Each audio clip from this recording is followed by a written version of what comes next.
नमस्कार, मी चेतना पुन्हा एकदा तुम्हा सर्वांचं मनपूर्वक स्वागत करते आपल्या CS किचनमध्ये। आज आपण बनवणार आहोत नारायणदास लाडू, ते पण अगदी सोप्या पद्धतीने। तुम्ही याला रव्या खोबऱ्याचे लाडू म्हणू शकता। बघा किती छान रंग आलाय आपल्या लाडूला। तर चला आपण याची रेसिपी बघूयात। चला सुरू करूयात। सर्वात प्रथम आपण यासाठी रवा भाजून घेऊयात। त्यासाठी मी इथे अर्धा कप रवा घेतलेला आहे। याला थोडं थोडं तूप टाकून भाजायचं आहे, पण त्याआधी याला 2 मिनिटं सुकच भाजून घेऊयात। तुम्ही बारीक किंवा जाड कोणताही रवा यासाठी वापरू शकता। चला आता 2 मिनिटं झालेली आहे आपल्या रव्याला। आता मी इथे 1 चमचा भरून तूप टाकलेलं आहे। तर आता याला चांगल्या प्रकारे मिक्स करून घ्यायचं आहे। जर तुम्हाला वाटत असेल की पुन्हा तुम्हाला तुपाची गरज आहे, तर तुम्ही यात पुन्हा 1 चमचा भरून तूप मी इथे टाकलेलं आहे।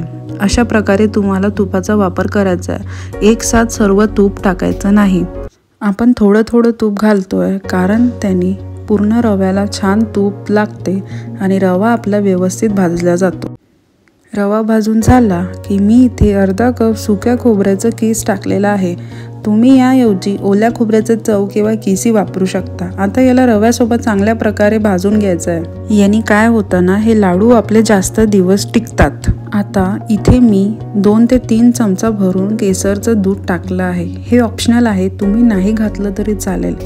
यानी काय होतं ना, आपला रवा छान फुलतो आणि याला रंगही खूप सुंदर होतो, जे की तुम्ही बघू शकता। जर तुमच्या रव्याला थोडा गुठळ्या असेल तर काही काळजी करू नका। हे थंड झालं की याला आपण हाताने मोडू शकतो। आता यासाठी आपण पाक तयार करूयात। त्यासाठी मी इथे अर्धा कप साखर घेतली आहे आणि त्याचं अर्ध मी इथे पाणी टाकलं आहे। आता ही साखर वितळू द्यायची आहे। साखर वितळ्यात आली की यात टाकायचं आहे थोडंसं वेलची पावडर।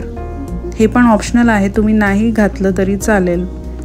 आता याला छान साखर वितळली की 2 ते 3 मिनिटं चांगलं शिजून घ्यायचं आहे, जेणेकरून आपला एकतारी पाक तयार होईल। एकतारी पाक बघा आपला तयार झालेला आहे, तुम्ही बघू शकता। आता हा पाक आपल्याला आपल्या रव्या खोबऱ्याच्या मिश्रणमध्ये घालायचं आहे आणि हे छान मिक्स करून घ्यायचं आहे। आपलं मिश्रण चांगलं एकजीव झालं की याला थंड करण्याकरिता 10 मिनिटं बाजूला ठेवायचं आहे।